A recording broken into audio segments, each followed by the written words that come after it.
Welcome to Manifesting Success, a safe space where you can become, attract, and enjoy all of what God has for you as a person, a family, or a nation. I'm TJ Carol, the founder of Manifesting Success, and my mission and passion is to help you manifest the success you desire and deserve in every area of your life, so we can all together establish our lasting success in our individual lives, our families, and eventually our nation. What do I mean by our lasting success? I don't want you to just let me explain to you what I mean establishing our lasting success in our lives. Our lasting success is a success that lasts over time. A success that is not just about winning today, a success that is about sustained meaningful impact. A kind of success that keeps growing, that keeps evolving and remains valuable regardless of the circumstances, the challenges, or the trends that are changing every day in the world we live in. A success that is established on principles and not just practices. A success established for centuries and not just for decades. And today I want us to discuss about establishing success on principles, the importance of principles over practices. Because if we desire to establish our lasting success in our lives, we need to think of long-term solutions, and that only happens if we establish that success based on principles and not just practices. And for me to illustrate the importance of principles over practices, I thought of reading to you a story. I believe it explains very well how principles are important over practices. The story is about the village and the river. It says, in a quiet valley surrounded by mountains, there was a village named Eltenbrook. The village thrived on a river that ran through its center, providing water for drinking, farming, fishing for generations. The villager had a practice. Every morning, they would gather at the bend of the river to remove debris and blockage that built up overnight. It was a tradition, even a ritual. Everyone participated. The river flowed smoothly each day, but by the next morning, the blockage returned. And so the cycle continued. They clean, it get blocked, they clean, it gets blocked again. One year, a terrible drought struck, what I call a disruption. The river's flow weakened and the debris built up faster than ever. The villagers panicked. They doubled their cleaning efforts, added more hands, and even stayed up at night. But the blockages only got worse. Frustrated and exhausted, they turned to an old woman named Mira, who lived upstream and was known for her wisdom. She hadn't joined the cleanup effort in years, which made some villagers resentful. Mira walked them upstream far beyond where most had ever gone to spot where they found something shocking: an erosion and crumbling cliff dumping rocks and branches into the river. Poorly constructed dam upstream had broken years ago and was never repaired. Animal grazed too close to the banks, loosening soil that was washed into water. You have spent decades fixing the symptoms, Mira said gently, but never asked why the debris kept coming. Your practice was cleaning, but your principle should have been stewarding the river. Practice can become habit. Principles guide change. The villagers were humble. They rebuilt the dam properly. They fenced off grazing areas, replanting trees, and taught their children to care for the river's source, not just its flow. Years later, the daily cleanups became rare, not because they weren't willing, but because the river no longer needed them. the longer the long-term solution came not from doing more of what they did. They always they did always The long-term solution came not from doing more of what they always did, but from asking deeper questions based on enduring principles. So you've heard the story about the village and the river. I want you to think of the village as you, a person, or your family, or your nation. Think of the river as the source of income. The source of your income, whether it's a job, whether it's a business, or any other thing that provides, whether it's passive or active income to your life. Think of the debris or the blockages, are the challenges you face on a daily basis hindering you or delaying you from being able to draw the money that you need from your source of income, whether it's the lack of a car, the fact that there's so much traffic to get to work, or the workplace is not the money, or like whatever challenges you face every day that either hinder you or delay you from manifesting the success you desire. And then think of removing the debris as your practice. Maybe in order to deal with those challenges, what practices have you put in place? Have you just decided to resent your job, to complain? Have you or just look for short-term solution that you've been trying to practice on a daily basis to just help you get through the day, and not think of long-term solutions that you could do, a principle you could apply. Like these villagers did, they had a problem with a river that provided drinking water for farming, for fishing, for generations, and they had a blockage, that every morning they wake up there was block debris because of a dam that had been destroyed and they didn't know. So they were just focused on practicing the practice of cleaning, removing the debris so the water could flow properly and they could keep getting clean water for farming, drinking, and fishing, any other thing they needed water for. And then the terrible drought that struck, what are called the disruption, trying to draw your attention to change from practices to principle, but you're not paying attention to it. Because in the story, the villagers, when the drought stroke, they didn't pay attention. All they did is they doubled their efforts, they added more hands, they called for more help, they even stay up, like, which is what most of us do. Anytime we're faced with challenges, we think we should work harder, we think we should maybe ask for more help, or we think we should stay up late, but doing the same thing, not changing anything, not thinking of anything we should change. We just think we should keep doubling up the effort we're doing on the same thing again and again, and maybe one day it will finally change. But no matter what they did, when the drop stroke, the disruption happened, then no matter what they did, nothing really changed. Which is why they did what I want you to do: seek for wisdom. The Bible says you should seek for wisdom and understanding. Seek for wisdom. They sought for wisdom. And it's amazing that Mira, the woman they went to ask for wisdom, was in that village since she had always been there.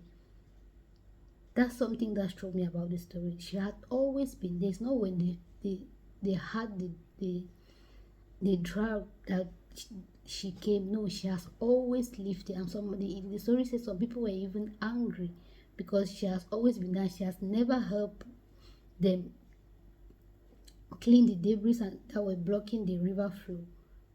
So you are as a person, a family, or a nation, thinking of all the challenges you're facing that are hindering you, delaying you from having what you want, from being able to enjoy, to draw to enjoy the life you want to live, because something is preventing you.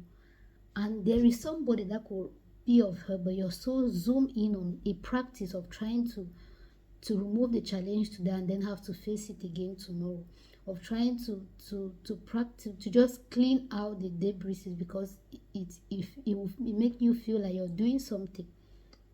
Because that's what I realized is the people where they were happy to wake up every morning. They had to practice. It means they knew that every morning I wake up, I go and clean the river. It was something they were happy about. And I realized that we as human beings have forgotten that we are human beings. We think the more we do, the more valuable we are. But value is not found in what you do. Value is found in what you were born with, in who God created you to be.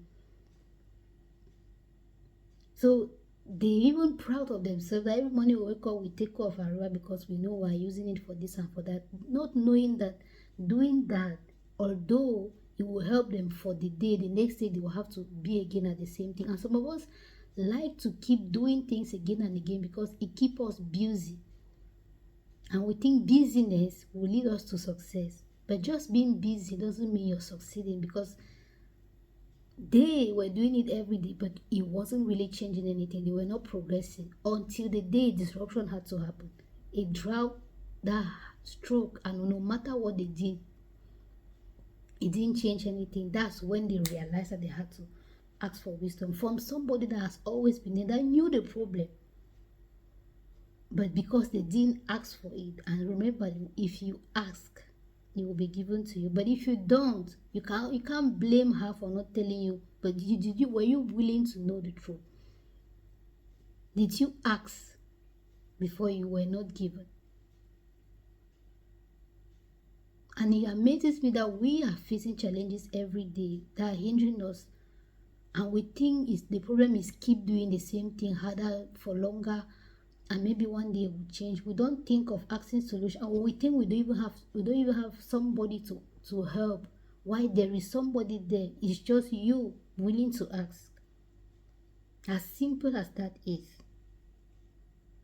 And then the destruction of the dam, think of it at the source of your problem, the source of the challenge you're facing. Which, when they asked, they realized that, oh, it wasn't about the debris accumulating every night and they had to wake up every morning and clean. It was about looking for the source, which is what Mira told them, that you have spent decades fixing symptoms. And some of us, that's what we are doing, and we think we're working hard, and we're wondering why we're not getting the results we desire and deserve. We're not being able to manifest the success we desire and deserve, because we have spent decades fixing symptoms, by cleaning debris, by facing one challenge at a time, allowing it to repeat itself years after year before we think of how you know you have to pay your rent. Just say you have to pay your rent every month, or pay your bills every month, or pay for your car insurance, or pay for whatsoever. You know those are things you have to, because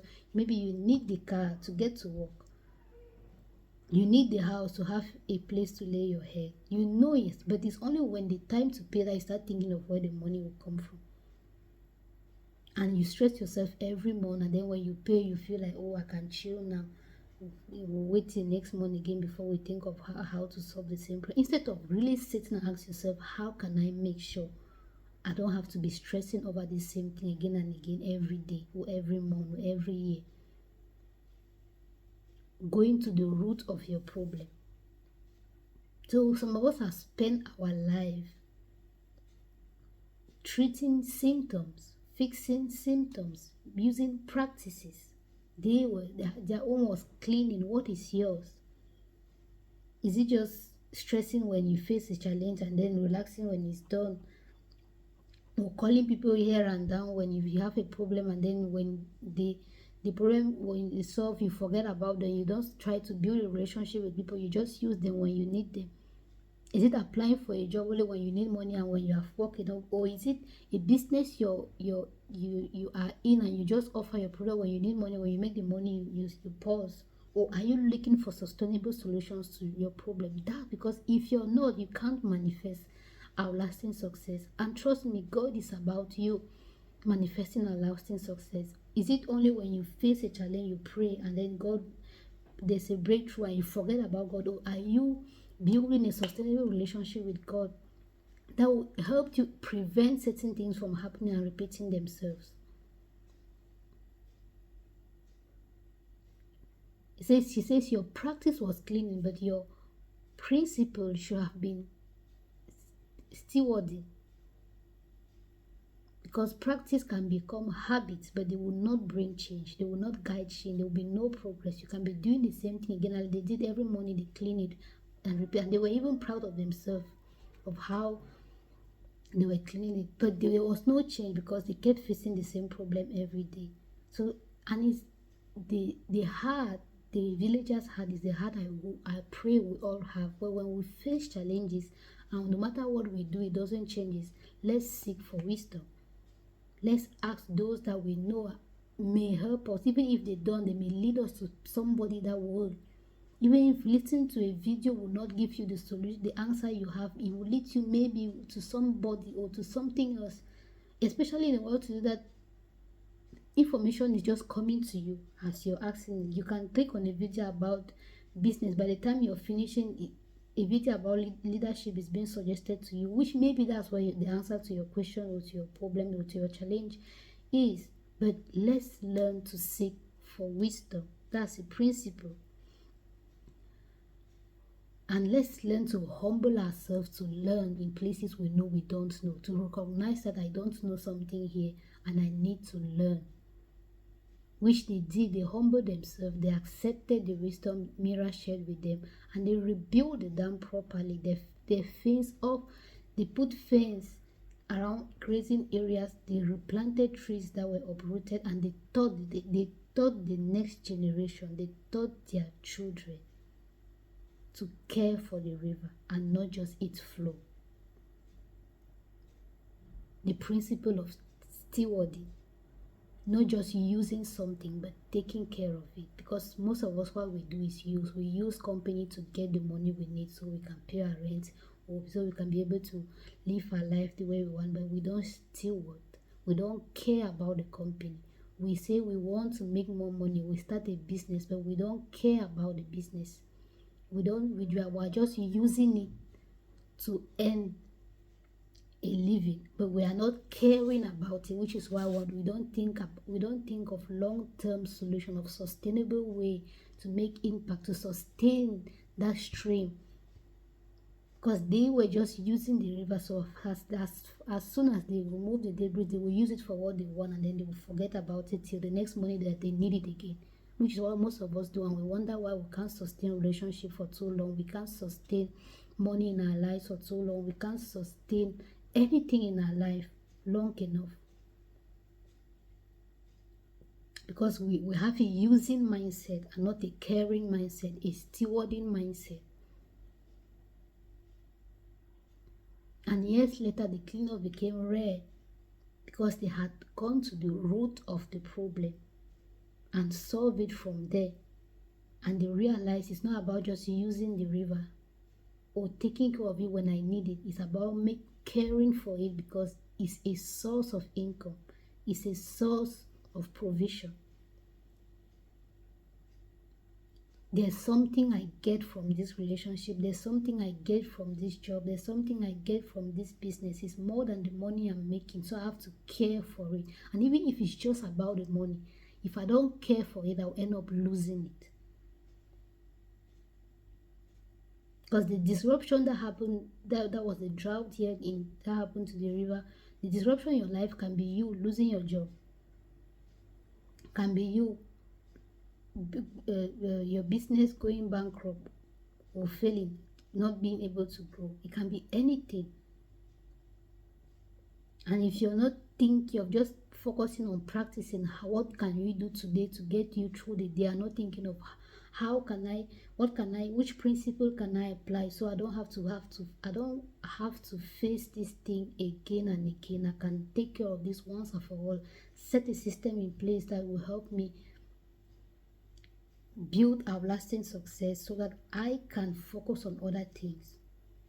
And which is because we were so zooming into using practices on a daily basis that we feel like we don't have enough time to do all the things that needs our attention. We don't have enough time to even rest, to even sleep, because we're just looking for short-term solution and not long-term solution. And if you want to establish a lasting success in your life, in your family, or your nation, you have to think of long-term solutions.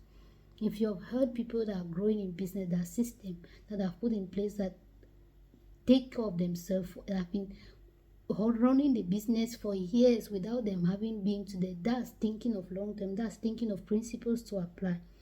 Because building systems that helps you run your business, or putting system in place that helps you live in that helps you live a life you want and you desire and deserve.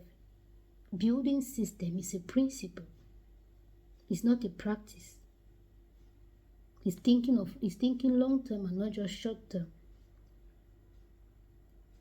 So the principle I want us to get as as I emphasize the importance of principles over practices is the principles, like Mira rightly said, of stewarding. And what is stewardship? What is stewardship?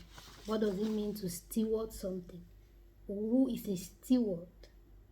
A steward is someone who manages, who protects, who takes care of something that is not entirely their own.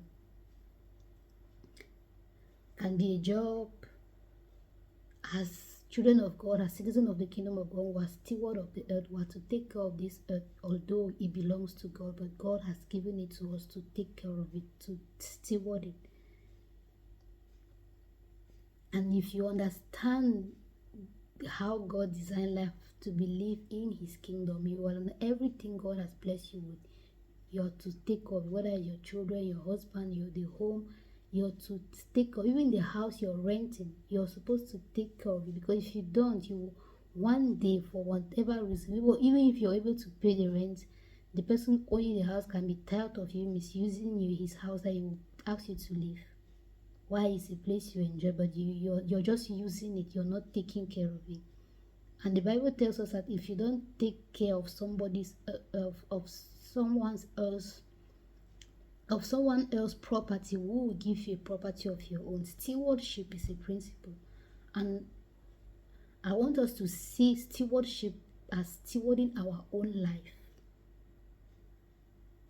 taking care of our own life. First, let's start from there. So the first definition of steward is that a steward is someone who manages, protects, and takes care of something that is not entirely their own.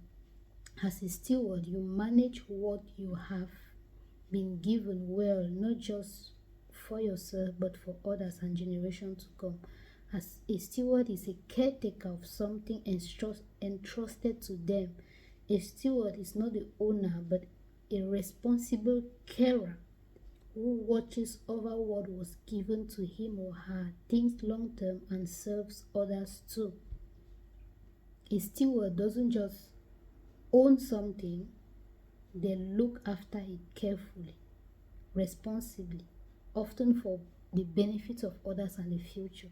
So if you have a stewardship mentality, if you carry a stewardship mindset, if you think of everything, your life, your family, your nation, your business, your job, as something given to you to be steward, to be taken care of, to be protected, to be responsible for it, for not just for yourself, not just to benefit others, but to think of the next generation, to think of the future. That is a key principle to start with, because it will, in stewarding, you will learn how to recognize the value you carry. You learn how to take care of yourself, to take care of your health, to take care of the kind of the relationships you want to have in your life, to take care of your family, to take care of your nation, to take care of the homes you're like. Carrying that mentality of stewardship is what helps you not just succeed, but sustain the success you attract and be able to enjoy it. Because stewarding makes whatsoever you're make whatsoever you're stewarding grows in value. Imagine stewarding your life, stewarding the value God placed in you. Still recognizing it, refining it, protecting it, taking care of it as something that will benefit you, because it will attract you attract things to your life. You'll be able to attract the kind of job you want, attract the kind of clients you want, attract the kind of relationships you want.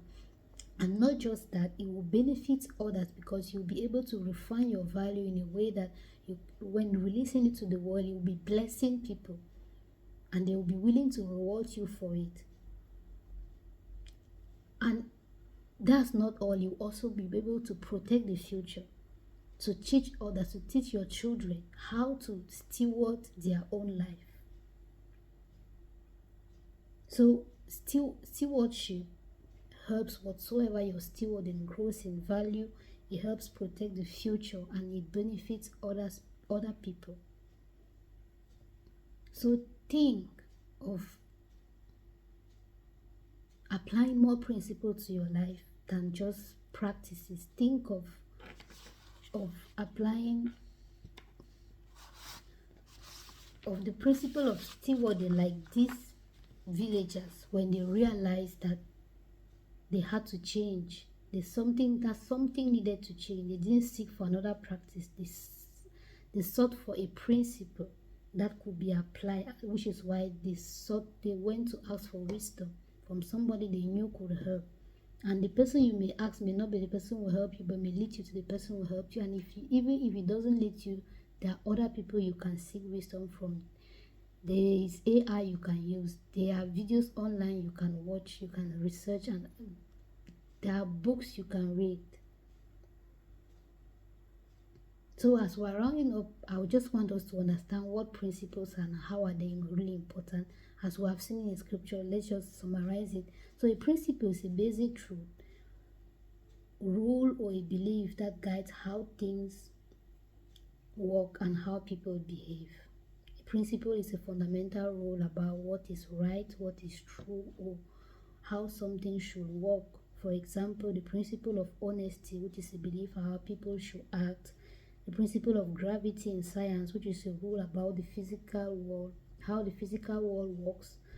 Or the principle of do no harm in medicine, which is a core rule for doctors to know that they are there to treat the patient and not to harm the patient. So principles are fundamental, they are guiding, they are consistent, and they are often moral. They are fundamental in the sense that they are the basic starting points for almost everything in your life, for everything. I like to say every promise that God made to you has a principle attached to it for its manifestation. So principles are fundamental. They are the basic starting point for anything you want to manifest in your life.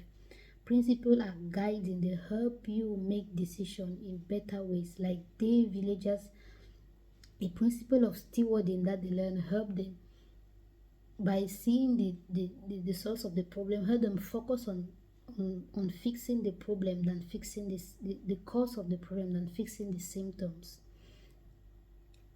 The principle is consistent. Principles are consistent. It applies across different situations.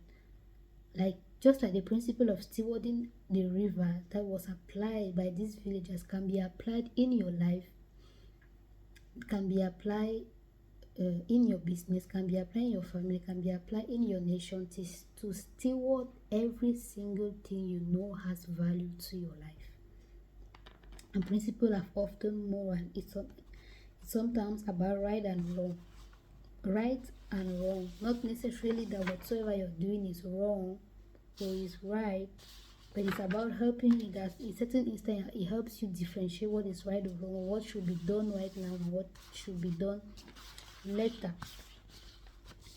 So principles are fundamental, they are guiding, they are consistent, they are often moral.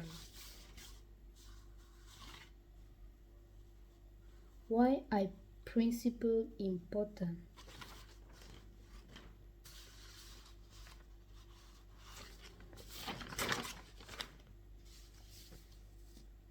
So why are principles important?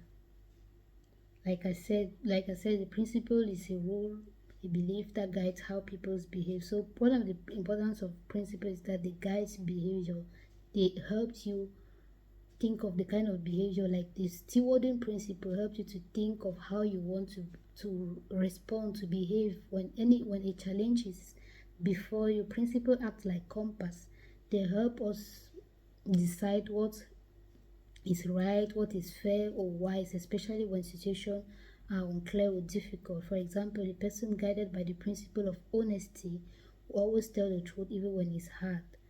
So you don't just choose to be honest as a practice whenever it's convenient, but you choose to be honest at whatever time and whenever it is that you, because you carry the principle of honesty. It's not just as a practice. Principle build trust. People and businesses that follow clear principles like fairness, integrity, or responsibility earn trust and respect from others.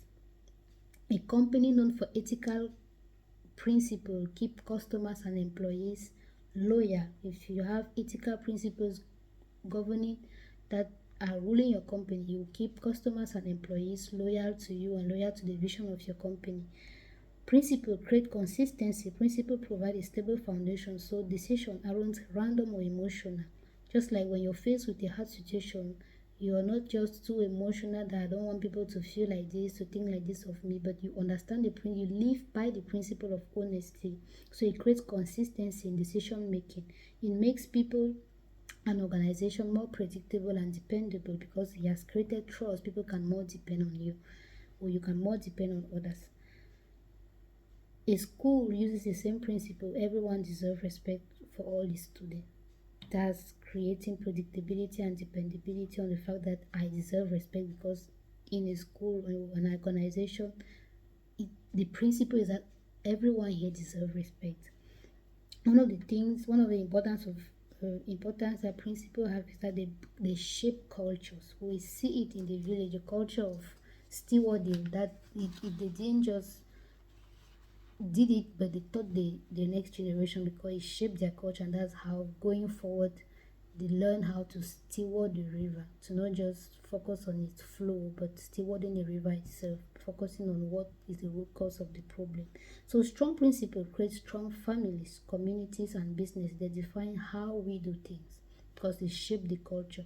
The principle of teamwork in a company encourage collaboration and success. One of uh, uh,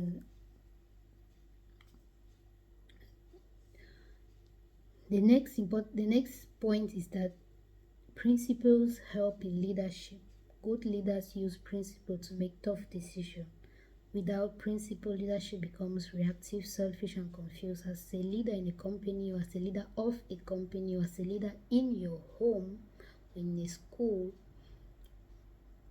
building your life based on principles and not just practices will help you in making tough decisions because without principle you become reacting to things or selfish or confused. Just do things based on what feels good for you, what you want to benefit you, and you not think of others or think of the future.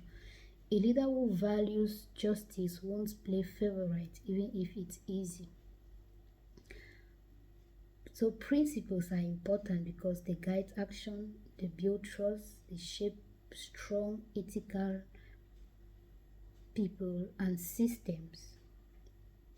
Principles provide long-term solution and not just short-term solution. They help you manifest success in every area of your life, being mindful of not just getting the desired result but sustaining it because you are here to outlast. That's why principles are important. They remind you at every challenge is that you're not just here to survive, you're here to outlast, which is why I encourage you